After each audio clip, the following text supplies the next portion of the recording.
James Mortimer, welcome along to Strive 365. It's good to be along. Hey, it's been 6 years, I think, since we last kind of connected in person. It's sort of just before I moved over to Melbourne. We were both on a high performance sport New Zealand coach campaign or coach leadership course. So Hmm. yeah, it's been a few years. It has, but it's good to catch up.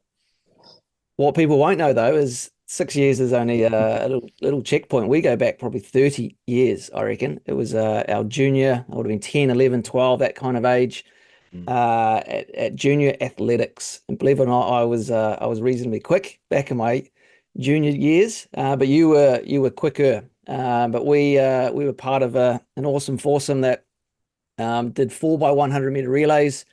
I think we still, well, I hope we have it, still got the junior record of, let me get it right, 60.11 seconds to get around the track, handing over the baton three times. So, do you know if that record still stands? I'm not 100% sure, but now that you have jogged my memory, I am definitely keen to go back and have a search through there for Yeah, nice. sure. We uh we competed well as a team as well at top 12 events for North Shore Bays and Sir Graham Avery, and Mm. we were also, fierce rivals on the track ourselves, running around in bare feet many years ago. It was a good time of our lives. Yeah, that was always good fun. Yeah. Hey, for those who don't know you, you are a sprint track coach, former athlete, competed at the Com Games, but now working with some of New Zealand's fastest athletes, in particular Zoe Hobbs. So I'm keen to dig into this conversations and learn more around the coaching of an individual athlete or individual code, as much as kind of our past coaches have been more around team sports. So I've often thought, is it easy or would it be easy to go and coach an individual athlete with the skill sets of coaching that I've developed, maybe less so the code specific technical attributes? And then equally, for someone like yourself, if we dropped you into a football environment, how would you go as a coach with the development of your skill sets? So yeah, keen to unpack kind of that interaction between coaching individuals, athletes, and then merging towards teams. And you have some experience of working with teams because it's not just the one athlete you have, right? You have a stable of individual athletes, but then you also need to mesh them together when they come to the relays. Yeah. Um, it can be quite difficult. I definitely enjoy the individual sport side of things. I mean, even, going back to our younger years of doing athletics and things like that. Though I played rugby and things up to, I think it was seventh form or year 13 as it's called here now. And I loved doing team activities and being with my friends and things like that. But I mean, doing individual sport was always highly rewarding for me. I liked that it could just be me, how and seeing how good I could be. And I wasn't relying on others to turn up to trainings. Um, if I missed a training or if I was sick or anything like that, it was kind of just it was on me as to um, what I could do, and I enjoyed that. Um, but obviously, I had a lot of support around me too, with family and friends, um, and you always need a team around you. But individual sport was definitely my niche, I could And say. you certainly excelled in that, especially the hurdles. So you were 100 Mm, meters, 200 meters, 400-meter hurdles champion, so 12-time national champion, mm. including a national record in 2007 for the 100. Do you know if that still stands as a national record? No, I know Josh Hawkins passed me on that one, which is well deserved. He's a pretty good athlete, so and records are made to be broken, so I'm happy with that.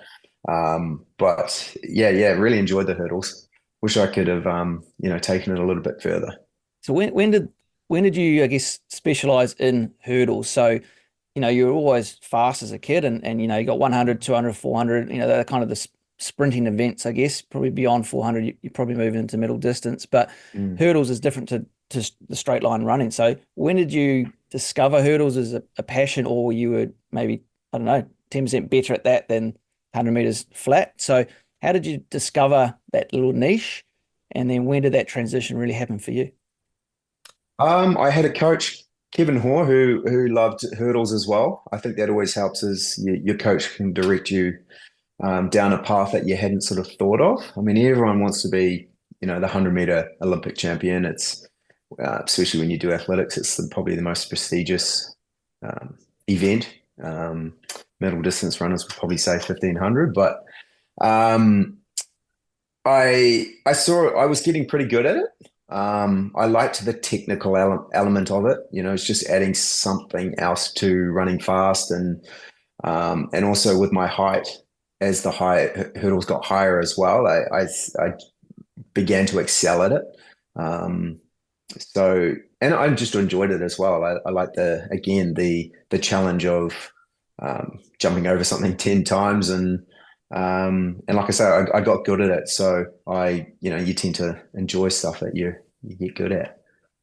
Yeah, you certainly do, and it helps you stay in things longer. I guess that Mm. challenge, right? That's a key word. Was it so challenging that you were kind of driven to knock off this challenge, or was it just challenging enough that you were still gaining success? I guess for younger athletes or transition athletes looking in, that challenge is a really key word to find the right sweet spot of, right? If things are Mm. too difficult, too challenging, and this is for us as coaches setting sometimes the parameters, then less reward happens. But if it's not challenging enough, people get bored and lazy and sloppy, and in your case, maybe poor technique, or you move off to a different specialty. So, yeah, how did you find that challenge? Was it the competitors around you? Was it the environment? Was it the coach? Like, yeah, maybe just talk a little bit more around that.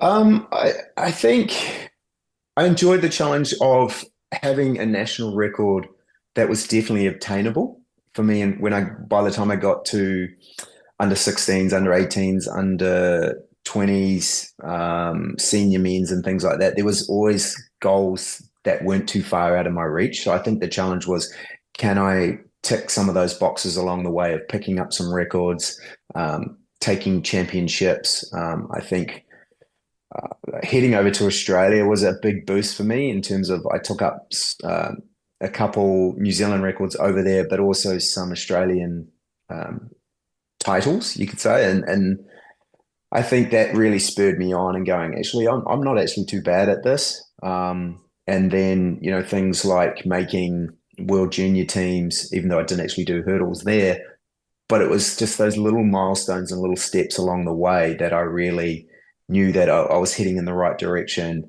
I was continuing to love what I do, and again too, I had a good structure around me with some coaches and in an environment. All my good mates were doing athletics, so I had fun with it. Talk about milestones and even that kind of step to Australia. So we've had conversations with coaches and athletes on the show before where they talk about kind of needing to leave that comfort zone, needing to find increased competition. And for New Zealand, quite often the obvious next step is to get yourself into Australia. So your move wasn't a permanent move, but it was coming over to access competitions and Yeah. against the competitors of a higher level, I assume. Hmm. Yeah. And also with athletics as well, you're lucky enough that you are always going to get a measurable result. So it's not as though you turn up to Australia and if you win, you know that you're on your way. You can come second, third, and still go, I improved today.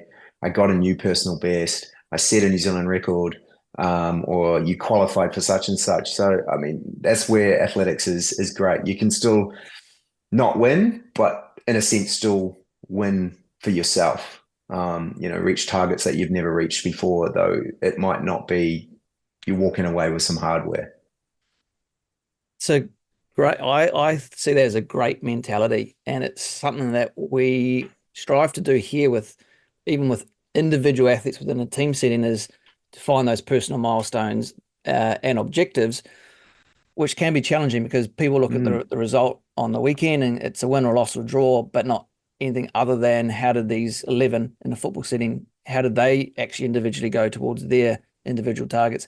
So is that a mentality of that you would see across all individual athletes, or is it quite specific? And, you know, I see that as a strength. Is that just your mentality, or is that something that you see through individual code athletes? I think it's an individual code thing. I mean, just for an example of, when you go to the Olympics, and just been over there recently, the number of athletes who were so proud to call themselves Olympians. They didn't care if they got knocked out in the first round, or some people were celebrating being the first Australian. This was just one that I saw pop up. First Australian semi-finalist in the 100 meters in 20 years. I mean, that's incredible. Like for that athlete, and you can't, I guess, really see that, like you were saying, on every Saturday. Your how your results are based off 10 other people, and how they play. I mean, you could have the greatest game of your life, but it doesn't really stand out as much as it should, because you lost as well. I mean, if you're doing it week in, week out, you start to rise above the rest, and it starts to show. But yeah, I think it definitely is an individual sport thing where you can actually measure how well you've done every single time based off the performance that you've put in. Do you, as an individual athlete, set your own kind of targets? But then when you're part of, say, the relay team, Mm. is it again, individual targets or squad or team targets? Um, when it comes to relay, I think it then does come down to a team thing. I mean, yeah, there's a lot of the time when you see relays and they do really well, it's when all four runners are running at their very best. New Zealand struggles to put some relay teams together now because we just don't have four really good runners at the moment. I mean, we've got one outstanding runner in Zoe, and then there might be a second level down, but then we're really missing, those other girls to make it a strong team, because you have to get to the point where you got to swap like for like. And even when it comes to the selection side of relays, if you don't have a like for like, then sometimes they won't even select the team, because it makes a huge difference. If you stick someone on who can run 10 seconds and then you're pulling someone out who can only run 12, I mean, you're going to get it handed to you. So, and it really shows on the track as well. So, yeah, having a team environment for the relays, it's great. I mean, I going all the way back when we used to race together, the relays was great. Like you get to come together as a team for this just one special moment, and it lasts 40 seconds. But there's also a lot of work that goes in the background with relays, and it's a lot of fun, and it's something different as well. But and you also get to come together. Your rivals get to come together, like you were saying, sort of off air before. Like you're got yeah, the four fastest New Zealanders who go head to head every single weekend at major competitions, but suddenly they've got to come together as a team and gel. A lot of the overseas teams too, they don't gel as much, and that's a big part of it, because there's just too many egos, or there's just too much rivalry in the team itself, that it doesn't really work. But you can see a team that really does get together. Their changes are fast. They're passionate, and they can just gel and put it out there on the track. Yeah, nice. I want to dig into that shortly around how you bring that to life as a coach. But just to kind of close off your athlete career. So the 2006 Com Games, 2002 World Champs, would they be what you would class as your pinnacle moment as an athlete, or would it be more the national individual records that you held at the time? How would you see those fitting in? I think the Melbourne Commonwealth Games was definitely a highlight for me. Um, I mean, it was an amazing experience. Melbourne, inside the MCG, 100,000 people. It was pretty special being out there. I mean, it wasn't the result we wanted. We, dropped the baton in the final, but I think too it was a pinnacle event of more so what could have been. I mean, we were coming, I think, even second and third at that time that we dropped the baton. So it was more like even though we were absolutely gutted that what had happened in the result, it was a little bit of like, if we got it together, we could have picked up in a Commonwealth Games sprint medal, which would have been just insane. in our heads and for all the work that we put together as a team. Because yeah, a lot of us, well, 3 out of the 4 were over there just for the relay. So it was a pretty special moment, and I'm still really good mates with those 4, 5, 6 guys to this day. So it was a pretty special moment. Fantastic moment, unfortunately, or a really down moment as well, right? The drop in the baton is a Mm, failure, right? mm. It's a DNF, did not finish. So it's a real high to a low moment. Now, you spoke earlier about having your support network around you. How does that kick in at this point? Like, is it the coach? Is it mum and dad? Is it partner? Is it your teammates? How does the support mechanism now kick in for to individual athletes when they experience more the failure side of things or the disappointment side of things as opposed to the success where it's always easy? I think it was for us. It was super important that the team got around those 2 guys, um, who obviously made a mistake. You're not blaming them or anything. I mean, it's one of those things. If we didn't push the zone and push that area, then we wouldn't have been in the position we were. So there's definitely no finger blaming or finger pointing, sorry, and blaming on those guys what they did. And it's just, getting around them and just saying, mate, this, we went out there, we left it all out there on the track, and we were super proud of what we did, and we broke the national record in the heat. So we still walked away with a little bit of something, but it wasn't again what we came to do. And walking, then going outside and seeing your family and seeing how proud they are of you, and even the general public, saying that was such a shame, but it was so awesome to see you guys on such a big stage. So that kind of wraps up 15 years of being an international athlete on the world stage, which is bloody Mm. incredible as well, mate. So compliments to everything there. But you then transitioned to being a sprint coach, and you've since had 15 years experience at that. So you've equally educated and competent enough to speak across both these two lenses really well. So I guess speaking across broadly the 15 years now as a track coach, what are the advantages and maybe disadvantages that you feel of being an ex-athlete now trying to partake information to these athletes? Do you see it as a strength? So I'm trying to refer that back to now athletes who, or coaches who might be in an industry that did or did not have a glittering playing career. So I had a reasonable domestic career, but here in Australia, I, I can't stand on my playing career to help me on my journey. Whereas some coaches have a playing career where I think they're actually not as competent of a coach. So, what's your feeling around in your individual code around being an ex-athlete, advantage or disadvantage? I think it can be both. I think there's huge value in, as an athlete, knowing the ins and outs and the nuances of athletics. Going away to world champs and Olympics, and the big ones, the big meets, of knowing how they work. That having been in the call room, having stood on the start line, you really can understand what the athlete is feeling and what they're going through, and helping them to um, spread out their nervousness and their emotions across, say 20 minutes from the time you leave them to the time they step out on the track. I think that's super important, and that's one area we really tried to focus on with Zoe going into the Olympics. I'd never myself made it to the Olympics, but at least I knew what it was like to step out onto a track with such, huge crowds, and how to deal with that, and things, little things of how the bus system works, and going and eating in a village and stuff like that. You kind of understand that.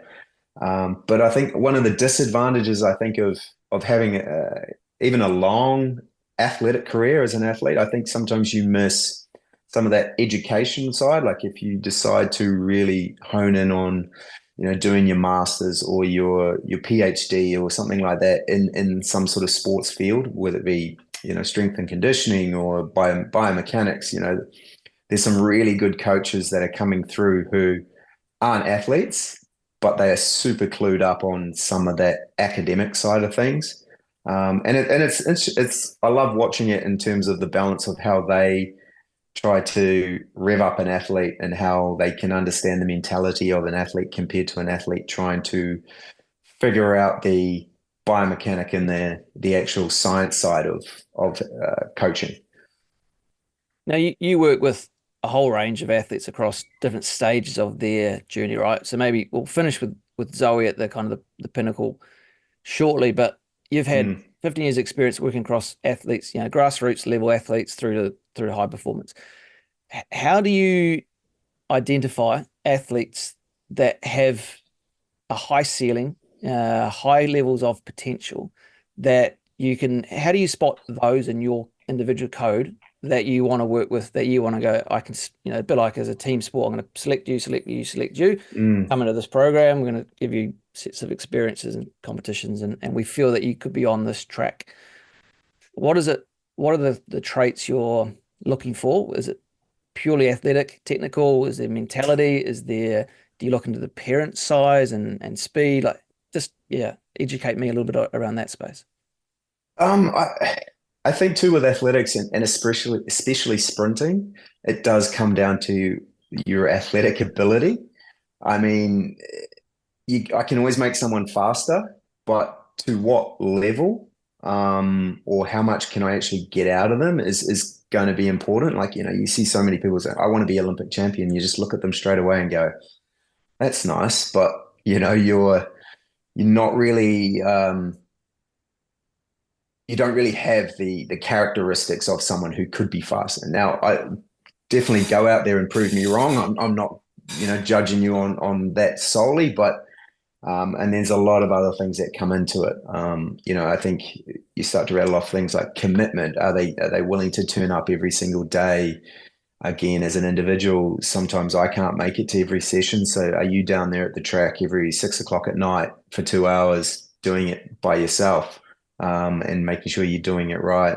And yeah, are they all in on where they want to go? And sometimes too, I mean, it's if they possess those sorts of characteristics, then I will take them on because I think too it's coming back to they will perform it to their highest level. And again, too, it might not be Olympic, but it's awesome to see them reach goals that they never thought that they would reach, and they're willing to put in the work to do that. Um, and yeah, and your coaching energy has to match what their energy is as well. Like if you don't want to be the one that's all in and they're not. So looking at those sorts of characteristics as well. I think that's pretty common across all codes, right? Team Mm. codes as well. You mentioned before about ego and how maybe for some of the bigger nations or whatever that could play as a negative. I would view individual athletes as needing to have almost an ego, self-assurance, a single bloodied mindedness that this is what I'm doing, and I don't need 10 other teammates to help me achieve my goal because I'm going to do it myself. Like, I Mm. think ego maybe is not the right word to kind of describe this, but ego in a team sport at times is important, but I think it's also very highly detrimental where you're trying to mesh together multiple people for a common goal. Would I be correct in thinking individual athletes maybe are more egocentric, ego driven? Um, I don't know if the ego is there, but I think they're definitely more selfish in terms of even within a squad that I have, you'll see some athletes just go off and just start the training because they don't want to wait around. They haven't got time. You guys are off there chatting away, talking about whatever and what you did last night. As then some athletes that are very committed and in the zone, they will just get up and start doing it themselves because they're not willing to wait for the others. Um, I guess, and I let a lot of that sort of go because yeah, you meant to sort of gel as a team, but then there's still that individual thing, and if this person has a higher goal or a perception of themselves, then yeah, go off and start by yourself. I'll go over and start with you. Like it's if you want to kick on training and really hone in on some skills, and you get an opportunity as well, I think, to ask me some questions as a coach one-on-one, without the disruption of, even up to 10, 12 other athletes. So I think, yeah, selfish is a big one that I always use for an individual athlete. You've got to, what you do, you know, for the other 22 hours you're away from the track has got to be pretty selfish in terms of going to bed at the right time and just taking care of yourself. Not to the point where you start to push other people away, but you're selfish towards your goal, I think is the big one. It's a really interesting scenario you kind of just painted for me is, you've got the squad of, let's say, 12 athletes or whatever. It's a squad. It's no different than a squad Mm, of 18 to 20 for me in football. But in a team environment, everybody kind of moves together to whatever mm. it is. And you're sort of saying, you might have two or three going off and doing this and seven or eight wanting to do this and three or four here. Is that a learned behavior from you as a coach now to kind of allow them the space to be unique individuals?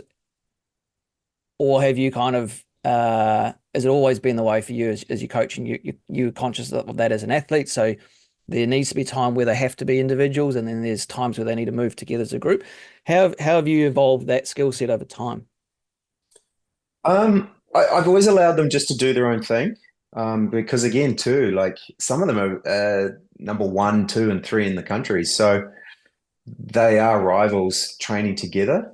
And I mean, I bring that in because iron sharpens iron, and they get competitive on the line and on reps, and as long as they're putting their head down and really doing the work when it counts, I think there's times where they'll be very individual and then very team orientated.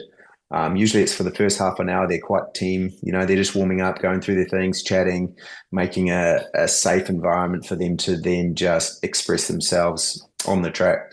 Um, yeah, I'm happy for them to be who they are, and some people sit back and some people are loud, and you're just controlling 12 individuals within a team environment.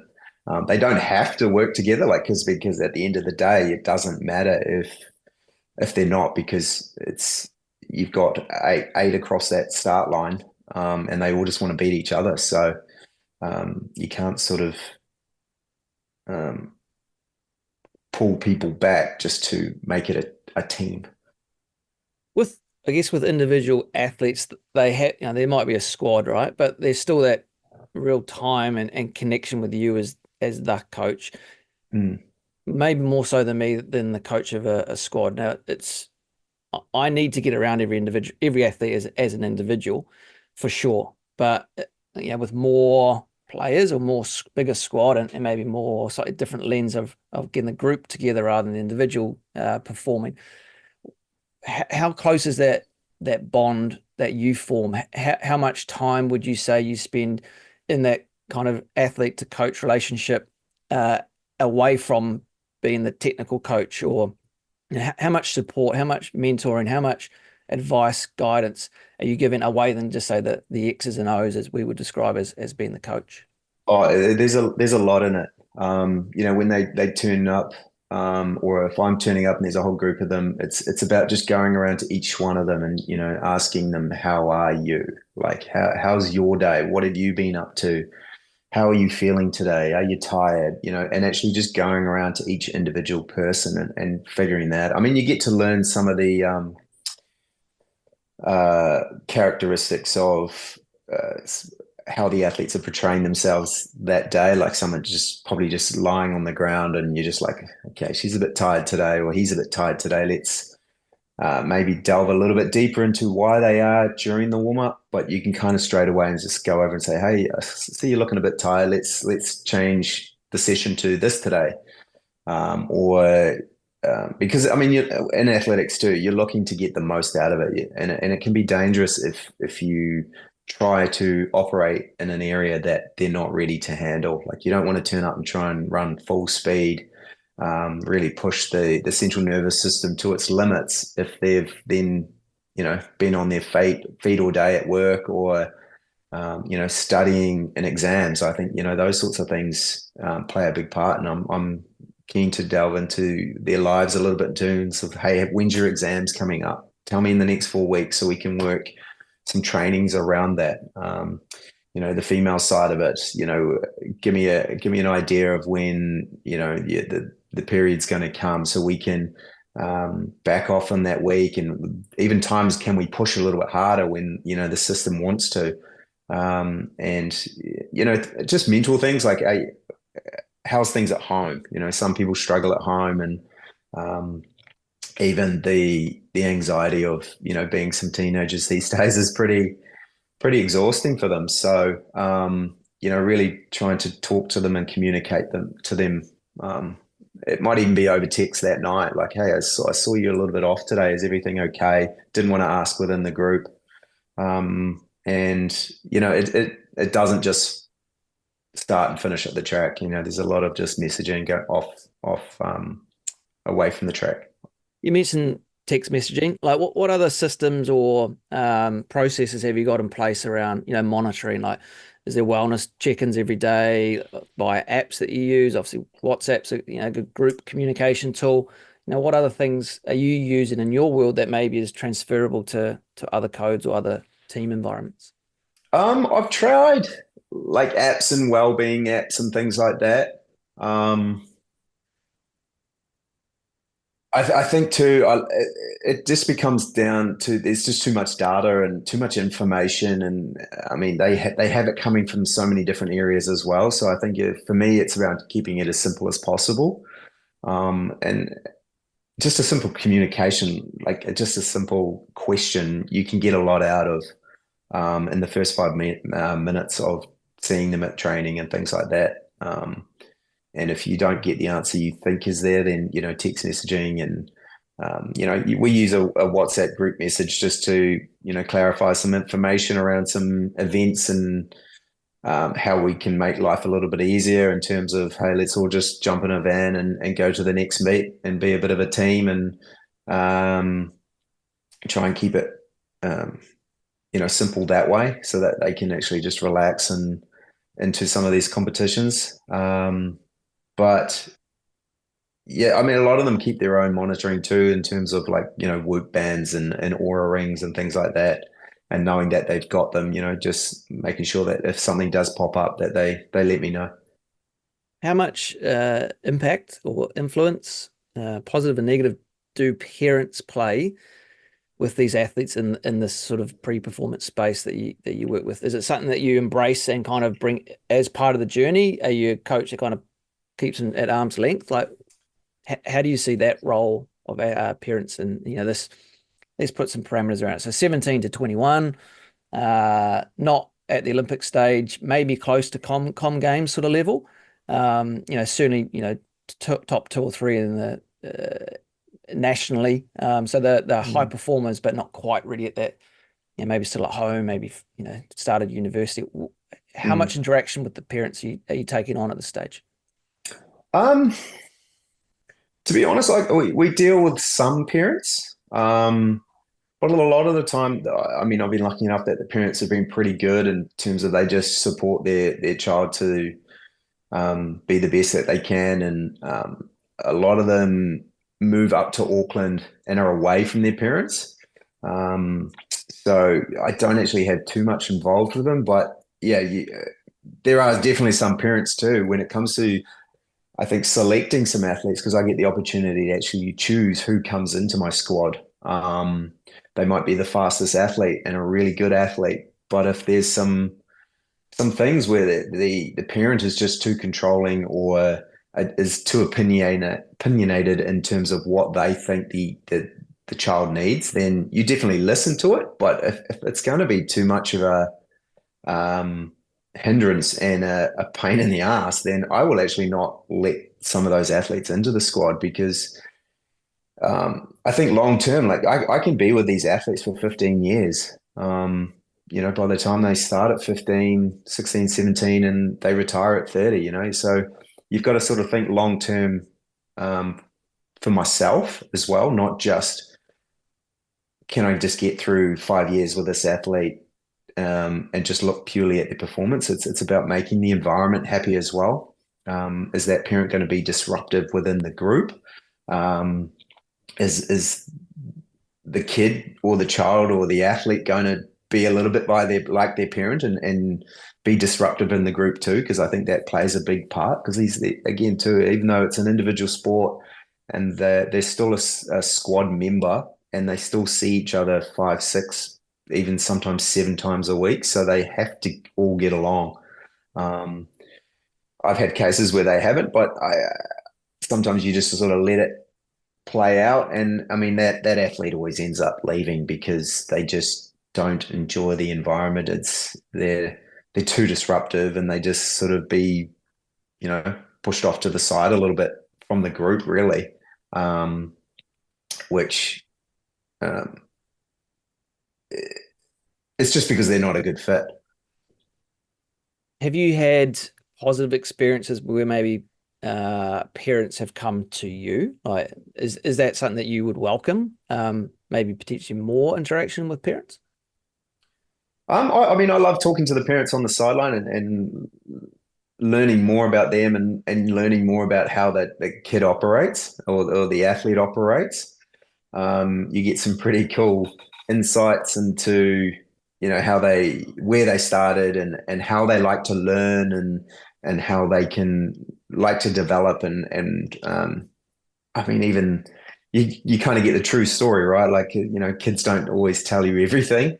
And and sometimes too, yeah, you get the odd parent that just says, "Hey, look, such and such is just struggling at the moment. Thought I'd just let you know." That whole thing of don't tell them that I've told you, and you don't. You keep it pretty private, and but then it just opens the door for me to delve a little bit deeper into how they're feeling and let them um, and you gain some trust from that too, from the athlete, so that they can actually come to you and tell you.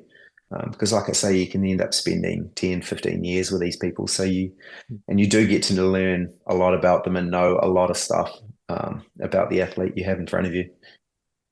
Now, across this 15 years, you haven't just focused solely on track, right? You've been quite diverse. You've had your own business where you've worked with athletes. You've worked in a pretty prominent Auckland school.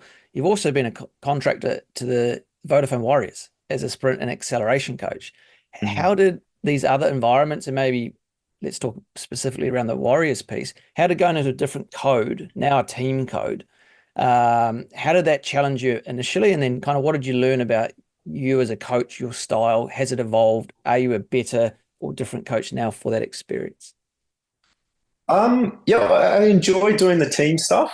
It's a challenge for me myself. Like, there's obviously a lot of things that transfer across from sprinting into the team stuff, but then there's a lot of um, areas where it's very similar, but you have to adapt and change to what they do. I mean, for us, you've got 100 meters to run straight, and when you're talking about the Warriors, they are big 110 kg guys that have to run straight for 5 meters and then either turn direction or they get hit by another guy that's just as big.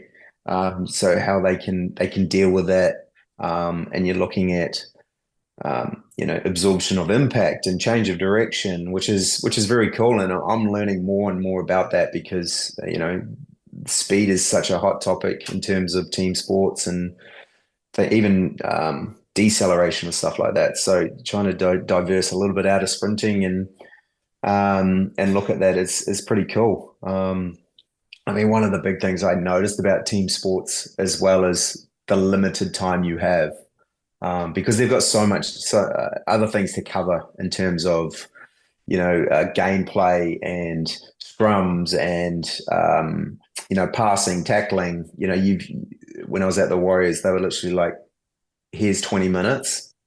That's all you've got," and you literally have like the coach blows a whistle and goes, "Okay, over to this corner." So you've got to think about what are some of the big rocks I can quickly turn over to make these athletes not necessarily faster because you don't have a lot of time to do that. And there is always a little bit of a handbrake from the coach and the performance team to just say, look, these guys can't run such and such speed at the moment because they're not ready for it. They've had a big game and we're a little bit concerned about injuries. Sometimes you're a little bit like, well, why am I here? But it's about just teaching them, what shapes and some things that they should be thinking about when they accelerate and go into tackles and stuff like that, and how they can transfer that into a game situation. And maybe if they've got some time, they can spend a little bit more time on it once they're away from the training environment or off season and things like that.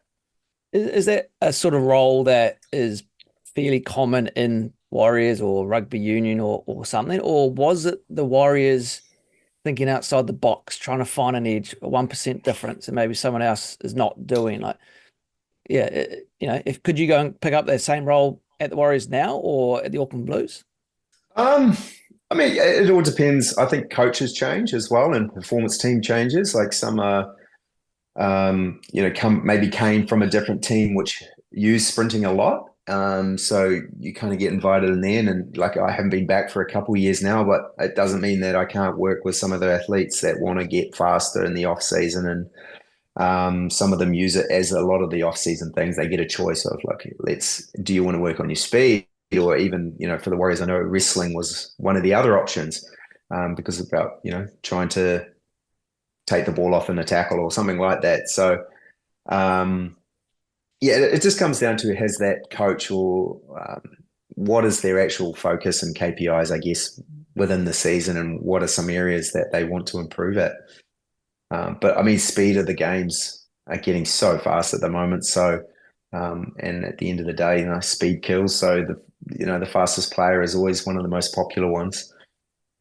I guess this team space. So coming back from the Warriors, did it evolve your way of thinking and therefore delivering when you're now working with your squad in a relay format? So now you've got four athletes who are effectively one team to get around the track in the shortest time possible, but they have to complete a coordination of a task, right? I have to hand the baton over to you inside a sort of a defined area without slowing down as much as we possibly can. Going and exposing yourself to a different environment and then coming back to your primary environment, did you improve as a coach, do you feel? Is it something that you would advocate other coaches to go and do? I think so. Yeah. Like, I mean, working in what an actual real professional team environment looks like. These guys are professional athletes. They turn up at this time and they leave at this time. It's a job to them. I mean, looking at it in the relay sense, it was quite good to go, okay, you guys have got, because you're not always with the relay too, you're not always coaching those athletes. You might have one or two, or you might only have one, or you might not even have coach any of them, but you just happen to be the relay coach. So you got to look at them and go, okay, you guys have got an hour and a half to do your own training. But once that's done, we're going to do 30 minutes or 40 minutes of just relay changes. So we're going to do 6 of them with some drills, and coming back to that time thing, like you're just giving them a bandwidth of time and just going, we're going to do 6 changes within this time, and then that's it. If you drop all 6, well, that's not good, but we're not going to spend longer on it because they're going to get tired and they're going to get frustrated. And again, too, you're working with individual athletes. So if it's hindering their individual performance, then you can start to step on the toes of other coaches who have plans for their athlete to run individual events. But also, too, I mean, it's the relay is always something extra. So you just got to make sure you're giving them enough time to improve, but then also not hinder on their own individual events. Let's come forward to Zoe Hobbs, right? New Zealand's fastest woman. That's an accurate statement, isn't it? Yeah. Oceania record How holder. Yeah. how did that come about? Was she somebody that you identified as a 14, 15-year-old and has been with you for a extended period of time, or did she seek you out as somebody that can make a difference in my career as an athlete? No, she actually came. She was a friend of an athlete that I was coaching, Mackenzie Keenan at the time. She was a 400-meter hurdler, and we knew. Well, she knew Zoe was looking to come up to Auckland for university, and was just looking for a coach. And I think I just started coaching at that time. I was still running myself, and I met her at the National Secondary Schools that December just before she moved up, and just sort of I think Athletics New Zealand put a little bit of a meeting together just to introduce ourselves, and she saw she was a bit of a talent and didn't sort of look at her. I mean, I was just into coaching, so I didn't really go, yeah, she's got the goods, because I mean, wasn't quite sure myself. Um, so and she moved up, and I had the help of some of the coaches that I was being coached by myself, um, in helping me guide her through it. And it was definitely just a long journey. I mean, I didn't look at her and go, she's going to be the next big thing. It was just learning along the way, and she just got better and better and better. You've obviously both grown, her as an athlete, you as a coach, alongside each other. So, you Mm. potentially can bounce off the success and the growth of from each other to yourself. So, um, I guess maybe your working relationship with her versus, say, another, so Liam Malone, right? Maybe potentially slightly different as a Paralympian, but the other individuals, athletes in your stable or your squad, Mhm. Zoe, would she be treated the same as the others? Or as she's a different personality and character, she needs a different way of managing. How is your relationship with her versus all the other athletes? I mean, she, I think she stands out on her own, purely just because of the way she operates. I mean, she's an absolute professional. Um, she turns up to train and to train at 100%, or 100% of what is needed that day. If she needs to run slow, then she'll 100% run slow. You know what I mean? Like, she's not out there trying to turn up and run fast every single day. She's just doing what is needed, and ticking the right box at the right time and improving 1% every day. Um, and I mean, she's there for a purpose. I think that's what makes her stand out, but she's not treated any different to any other athlete. I think you've got to give everyone an equal opportunity. Um, Once you get into some, the HPSNZ sort of system as well, and the High Performance Athletics New Zealand system, you do suddenly get some special things in terms of using, biomechanists and gyms, and highly experienced team members in terms of psychology and stuff like that, that other athletes don't get. And that's where you kind of just naturally separate. But in terms of time and commitment, I don't think um, she gets any more than any other athlete when I'm there with the squad. I do travel with her a little bit more, um, but that's just because of the level she's at. So let's take Paris as a good example. You've just come back from the Olympics. You travelled with her there. How does that interact on match day or for you race day? What is the relationship like now of a coach and an individual athlete around the competition piece? Um, I mean, race day is a bit different. Like, yeah, it just becomes around being her support person. What does she need? Um, there's nothing you can do to really change on that day. Like, the work's been done. It's just about preparing her in a sense that she's just ready to go out there and run as fast as she can. Making sure that, I mean, you end up being a little bit of a drinks person, even just standing there, just holding the drinks, watching her, and being her biggest supporter, and making sure she's got the right gear and her numbers pinned on, and getting her to the call room on time so she doesn't have to think about those sorts of things. She can just focus on the warm up and getting things done. And yeah, and just it's more of just a mental preparation for her.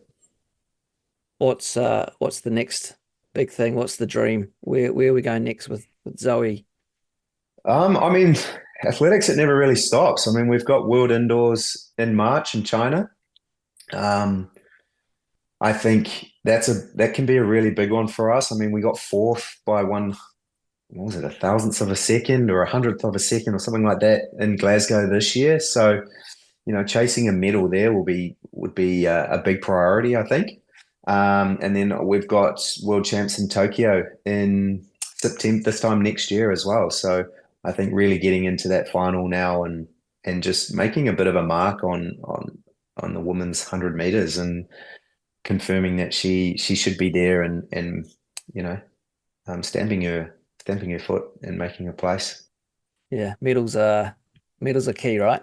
Speaking of medals, you had Yeah. Liam Malone. So those who will Mm. know the name, Paralympian, 2 golds and a silver at 2016 Paralympics. How how different do you have to approach Liam's journey as an athlete to Zoe, or is there no difference other than the obvious impediment? Yeah, there's slight things like obviously depending on what kind of power athlete you're working with. Obviously, Liam had two blades, so he was actually able to do a little bit more running because he's not worried about his feet or calves, or he actually could do a lot of faster running for longer because he's getting a lot more return from those blades without fatigue. Um, there's some things that you can't do. Like you can't suddenly say, "Hey, look, we're off to the hills." I mean, because he can't run up hills with his blades. They've got spikes on the bottom of them. So adapting training and things like that can be a little bit difficult. Doing squats wasn't easy for him.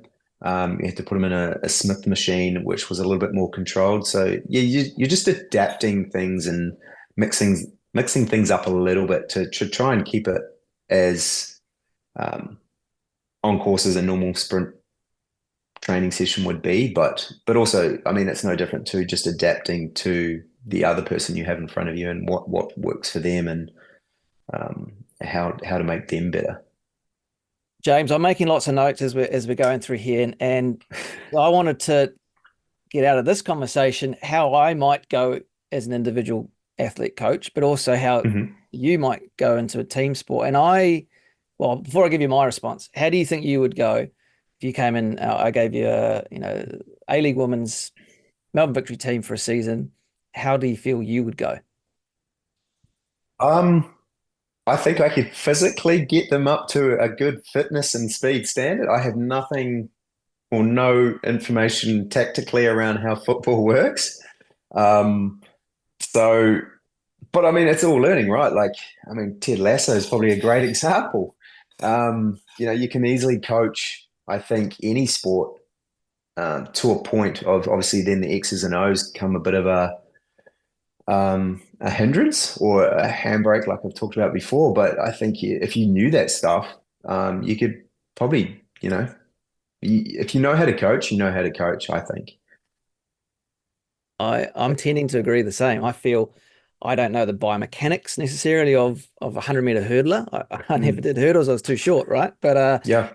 and some of the things I wrote down here, just my notes. So there's so many similarities the way that you were describing your coach environment to what we would do as well.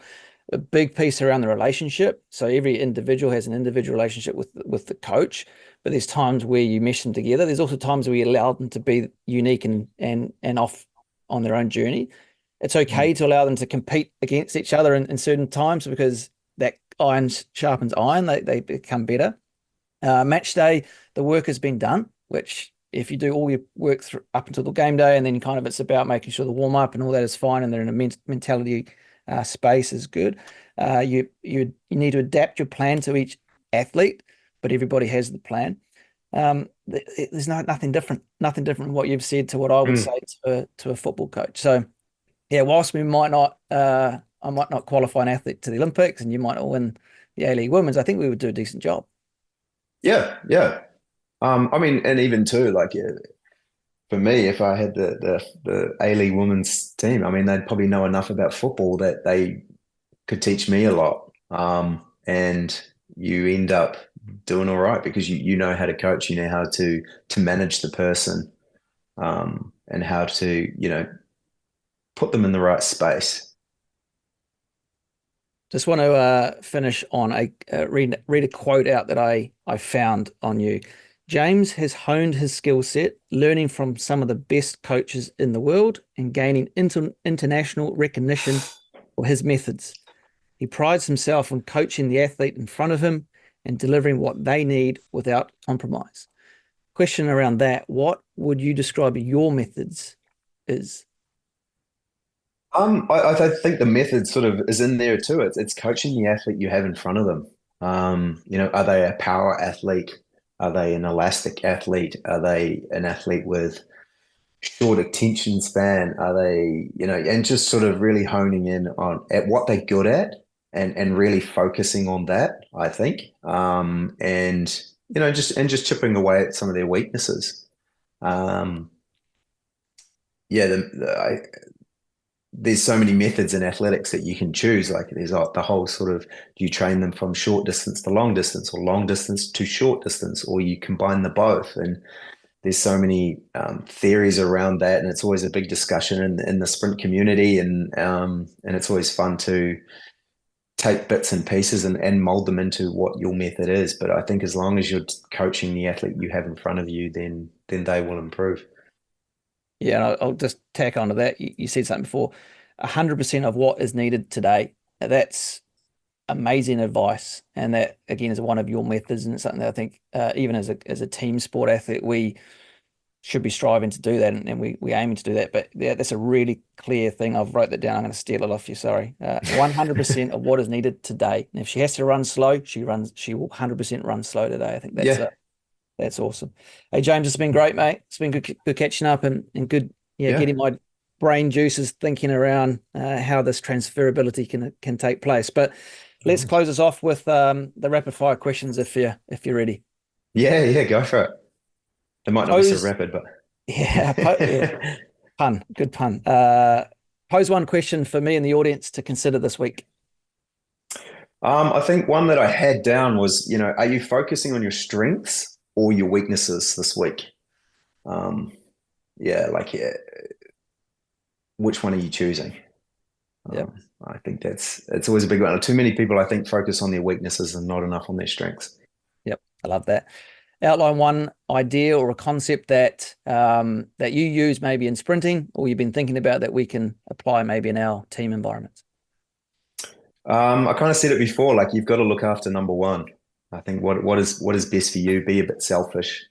Um, it can be a little bit difficult in a team sport environment, but as long as you're looking after yourself, like looking after your body and things like that, then you'll probably take care of the team as well.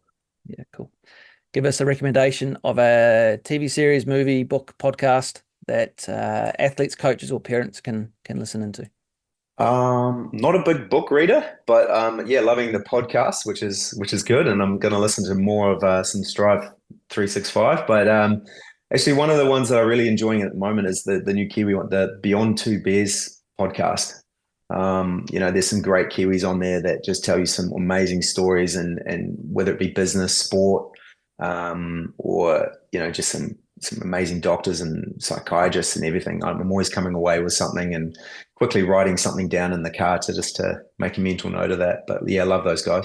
Yeah, good shout out to those boys as well. If you Mm. had a magic wand and you could wave it and change one thing about your sports system, what would that be? Athlete first. I think so many of the systems these days are not focused on what the athlete needs and putting them first. There's a lot of hierarchy, and I think athletes are way down that list. Yeah, I think that extends to team environments as well, mate, unfortunately. Mm. But yeah, Mm. good shout. If you one piece of advice that you have been given that you can share with us. I quite like the quote, don't be the smartest. Oh, what is it? Yeah, don't be the smartest person in the room. Always make sure you're talking to more intelligent people and finding out more, always learning. What is this thing that you are striving for today? Ooh, probably more balance, balancing out the my family, my coaching, my relationship with my wife, and even myself, giving myself more time to just relax, chill, get it, close off from coaching, even if it's 2, 3 hours a day. Just getting back to loving each part of that as well, because you're refreshed. You're not the first, you're probably not even the second person to mention balance as that answer to that question, which is so important, right? We speak about it because if athletes aren't fresh, then they don't perform. I think as Mm. coaches and parents, we have to think the same, right? If we're not at our Yeah. best, then how can we give our best to the people around us? So yeah, balance Mm. is probably something that we are aware of, but we sacrifice at the expense of other things. Yeah, I think so too with high performance sport. I think a lot of people don't understand high performance sport is not healthy. So expecting some to live a non-balanced life should be expected as well. But trying your best to balance that out. Yep. No, good shout out. And finally, leave us with a quote for the week. I've actually got down, it's not so much of a quote, but it's a book that I love that is just full of quotes, and it's the Oh, the Places You Will Go by Dr. Seuss. I think there's so many, sports that quotes in there that relate to sports and life. I mean, one of the ones I've got down here is, do you dare to stay out or dare you to go in? How much can you lose or how much can you win? Just things like that of, the guy's just an absolute legend in terms of making things sound so weird, but then as you get older and it just makes all makes sense, really. Yeah, not just for children, eh? For adults. No, no, exactly. Awesome. Hey, great way to finish, James. It's been awesome to connect. I wish you all the very best with all of your athletes. Certainly looking for the medal and coming up with Zoe. Keep up the good work, mate. You got a long career ahead of you as well, and looking forward to reconnecting in person next time we're back. Yeah, no, thanks for having me, and yeah, I hope this podcast goes well too. Thanks so much for sticking through to the end of this episode. It would mean the world to us if you could hit the like or share button so we can get these amazing insights out to other like-minded coaches, athletes, and parents. Cheers.